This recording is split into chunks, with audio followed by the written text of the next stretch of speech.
Hello traders, good evening. तो कल के जो एनालिसिस था वहाँ पर मैंने डिस्कस किए थे आपसे कि आज के जो क्लोजिंग है वो बुलिश क्लोजिंग हो सकते हैं। तो कल के जो bank Nifty Fibonacci professional trading technique के वीडियो हैं, लास्ट वीडियो, वहाँ पर आप जाकर देख सकते हैं। तो अभी अगर मैं डिस्कस करूँ तो कल हाईएस्ट पॉसिबल है कि मार्केट एक छोटा सा गैप अप ओपन हो सकते हैं निफ्टी, क्योंकि निफ्टी जो अभी है ये दिस इज समहाउ जो प्रीवियस मार्केट का बॉटम था, यहाँ पे this was a swing low. ये हमारे एक स्विंग लो थे 21,448। तो ये स्विंग लो के नीचे मार्केट ने पुश किए। पुश करने के बाद दोबारा मार्केट उसके ऊपर जाकर क्लोज दिए। तो समहाउ ये जो लेवल है ये हमें एक पोटेंशियल रिवर्स जो जोन जो है वो पॉसिबल है। तो मैं आज के ट्रेड किस तरीके से किया जा सकता था उसके बारे में थोड़ा डिस्कस करेंगे। मार्केट को स्ट्रक्चर वे में कैसे देखना है उसके बारे में भी हम डिस्कस करेंगे। तो ट्रेड बहुत ज़्यादा मुश्किल नहीं था, बहुत इजी ट्रेड था आज के लिए। अगर मैं यहाँ पर ऑब्जर्व करूँ, this is the swing bottom, this is the swing top. तो पहली बात, मार्केट जहाँ पे ओपन हुआ वो 3.618 और 4.236 के जोन थे। अब ऑब्जर्व करिए पहले जोन पे मार्केट ने कौन से पैटर्न को बनाया। पहले मार्केट ने जो ट्रेड बनाए ये बना एक इनसाइड बार फॉर्मेशन।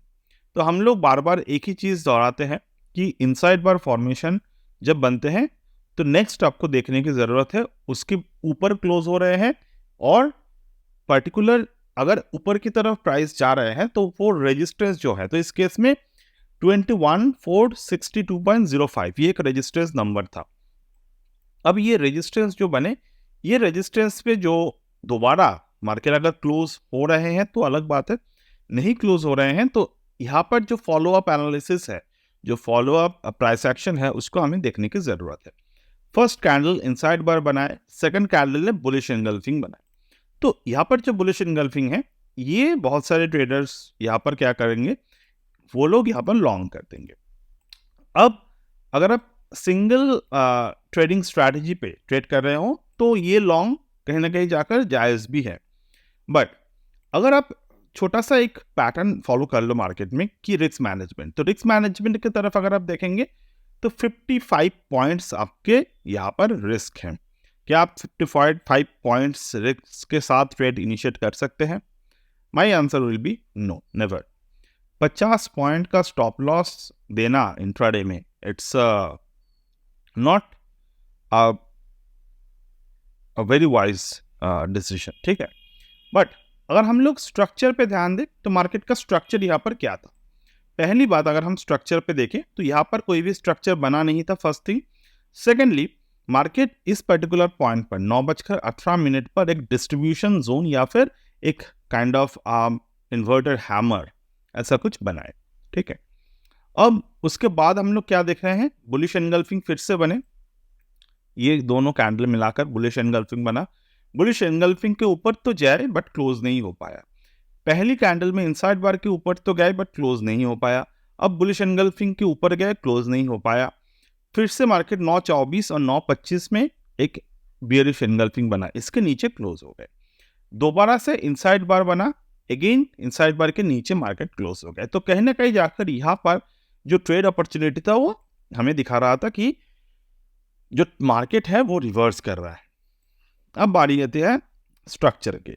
तो मैं जो पर्सनली जो चीज़ पसंद करता हूँ वो है स्ट्रक्चर वाइज ट्रेडिंग। तो यहाँ पर स्ट्रक्चर वाइज ट्रेडिंग कैसे बन रहा था, ऑब्जर्व करिएगा। यहाँ पे मार्केट का बॉटम बने, बॉटम बनने के बाद अगर हम लोग देखें market go on the upward side, this particular point as a bottom, ये बॉटम बने मार्केट के। यहां पर आकर मार्केट का एक टॉप बना, दोबारा मार्केट का यहां पर एक बॉटम, ठीक है। मैं 1 to 3 कंटिन्यूअस मार्क कर रहा हूं इसको। देन मार्केट में यहां पे आकर एक और टॉप बनाए, दोबारा मार्केट यहां पे आकर एक और बॉटम बनाए। अब अगर आप स्ट्रक्चर को ड्रॉ करेंगे तो आपको कौन सा स्ट्रक्चर मिलेगा? 2 to 4 अगर आप कनेक्ट करते हो एंड 3 to 5 अगर आप कनेक्ट करते हो तो आपको यहाँ पर कौन से पैटर्न मिल रहे हैं? बहुत simple, this is a flag, this is a pole, sorry this is a pole, this is a flag. Flag and pole pattern यहाँ पर मार्केट में बने। तो एंडिंग डायगोनल जैसा एक पैटर्न बने, मार्केट डाउन साइड में था, थोड़े ऊपर की तरफ गए, यहाँ पर मार्केट का पुल बैक मोमेंटम भी बने। कल हमने क्या शेयर किए थे आपसे कि जब भी कोई ऐसा स्ट्रक्चर बनते हैं आपको ट्रेड एंट्री कहां पर लेने की जरूरत है? 2 to 3 आप फिबोनाची को ड्रॉ करेंगे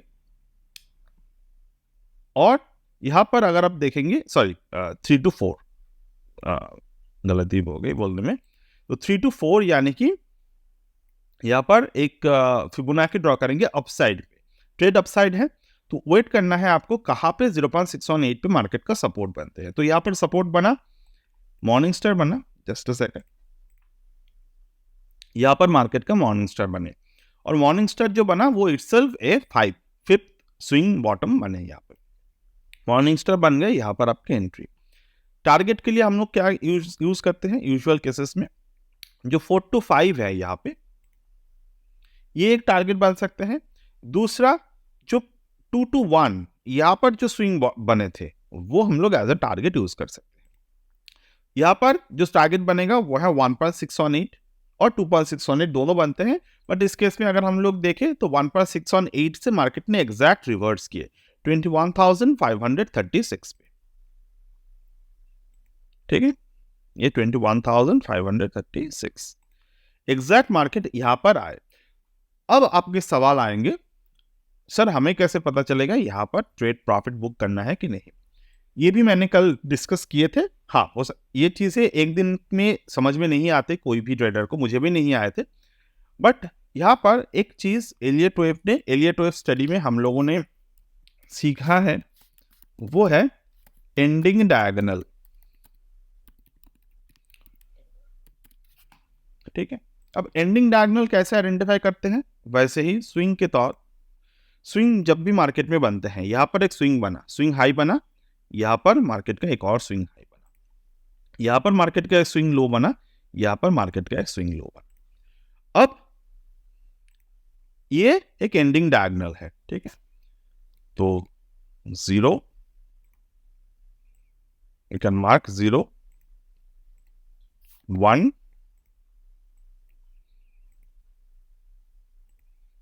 2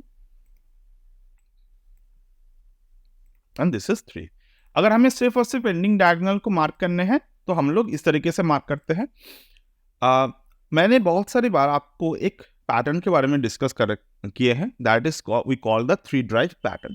3 ड्राइव पैटर्न से हम लोग मार्केट के टॉप्स एंड बॉटम को समझ सकते हैं और 3 ड्राइव पैटर्न पे हम लोग एग्जिट भी कर सकते हैं प्रॉपर तरीके से।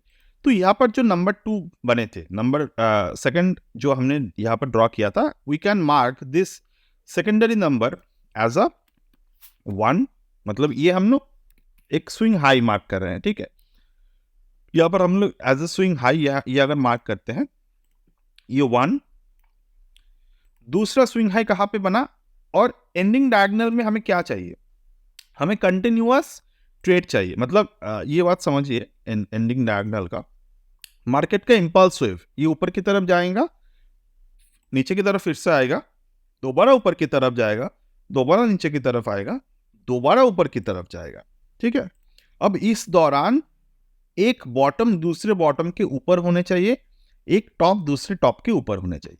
तो एक बॉटम है, एक टॉप है, दूसरा एक बॉटम है। यहां पर जो 2, 4, 3, 5 ये जो नंबर है, ये चारों एक साथ मार्च हो जाएगा। अब इस केस में तो हमें क्या एक्चुअली में किस तरीके से नंबर मिल रहे हैं? 0, 1, इसे as a 2, as a 3, as a 4 and ये बना हमारा 5, ठीक है। तो हमें क्या मिले? 1, 2, 3, 3 टॉप बन गए, 1, 2, 3 बॉटम बन गए, स्ट्रक्चर कंप्लीट हो गया हमें। अब 3 और 4 को मिलाकर अगर हम लोग कंप्लीट तरीके से देखें, ये हमने यहाँ पर 0 ड्रॉ किए हैं, हम चाहे तो यहाँ से ड्रॉ कर सकते हैं। एक्चुअली ये ही ऐसा ही है, सॉरी मैंने जो ड्रॉ किया था वो थोड़े ऊपर नीचे हो गए थे, ये दिस वन।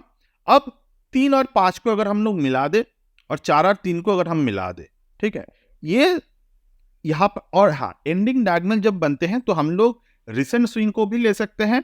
हम चाहे तो 2 to 4 ये दोनों का अगर कनेक्ट कर देंगे और ये दोनों कनेक्ट करने के बाद अगर आइडेंट को एक्सटेंड करते हैं तो आपको क्या दिख रहा है, ये थोड़े लेट आपको एंट्री एग्जिट दे रहा है यहाँ पे। बट अगर हम लोग रिसेंट स्विंग को ड्रॉ करेंगे, इसको बोलते हैं इंटरमीडिएट लेवल्स। जैसे कि एलियट इम्पल्स अगर आप ड्रॉ करेंगे कभी भी, जैसे कि यहाँ पे ये एलियट इम्पल्स है, ये इंटरमीडिएट है, इसके अंदर बहुत सारे सब माइक्रो माइनर माइमिनेट सब कुछ होते हैं, बट हम लोग उतने कॉम्प्लेक्स पे नहीं जाते हैं।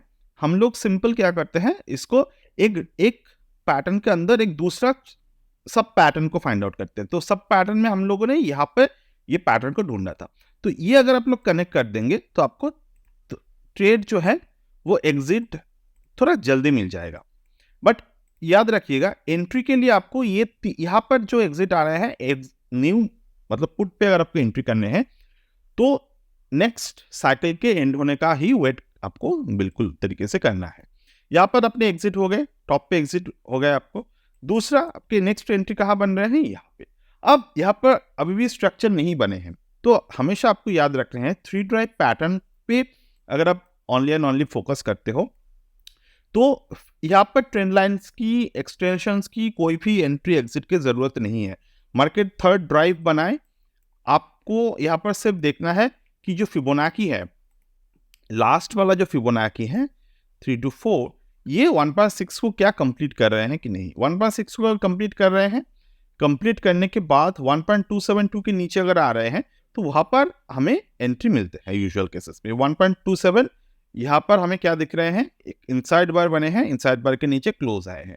बट आई वुड स्पेशली ये जो ट्रेड बने हैं ये रिस्क टू रिवॉर्ड फेवर नहीं करते, तो इस ट्रेड पे शायद मैं एंट्री नहीं लेता अगर मैं पर्सनल लेवल पे ट्रेड करता। बट हाँ, हर एक ट्रेड करने के लिए नहीं होता, हमें एक बात ध्यान में रखने की ज़रूरत है, end of the day the risk to reward ratio that will save you from the intraday messups. तो डेफिनेटली 2.6 1.618 1.618 दोनों 1.618 यहाँ पर एंड हुए हैं। इवन अगर हम लोग हार्मोनिक चैनल को देखें, यहाँ पर एक ABCD पैटर्न भी बने थे। ओवरऑल यहाँ पर मार्केट बियरिश हो गए थे, स्पेशली हमें जो बुल एंट्री हमने किए थे वो एग्जिट हमें यहाँ पर मिल गए थे। ठीक है, अब नेक्स्ट मार्केट वहाँ से एक गिरावट दिखाएं and we can see still in the longer term we closed in the bullish. तो आई होप ये स्ट्रक्चर आपको समझ में आए हो। In our mentoring program we taught all of this thing in very detail, step by step method for the next 6 months onwards from your date of joining. तो 6 महीने तक वहाँ पर एक हर एक दिन एक दिन के बाद एक दिन इस तरीके से हम लोग चार्ट्स को समझते हैं। स्पेशली वहाँ पर हम लोग पोजिशनल चार्ट्स को समझते हैं, पोजिशनली किस तरीके से कहाँ पे ट्रेड को लेना ज़रूरी है, ये सब चीज़ें हम देखते हैं। इंट्राडे का हम लोग यहाँ पर तो खैर अभी हम लोग यहाँ पे ऑलमोस्ट 13 मिनट का रिकॉर्डिंग किए। अब यही चीज़ आपको और भी डिटेल में अगर मैं आपको समझाने की कोशिश करूँ कि ये स्ट्रक्चर हमने किस तरीके से ड्रॉ किए, यहाँ पर किस तरीके से एग्जिट बनते थे, यहाँ पर किस तरीके से एंट्री बनते थे, कौन से ऑप्शन के स्ट्राइक पे एंट्री बनते थे, तो ये सारे के सारे चीज़ें हम लोग मेंटरिंग प्रोग्राम में सीखते हैं। And if you want to join, you can always join the mentoring program. So that's it as of now from my end today, and I will get back to you in the next video. Bye.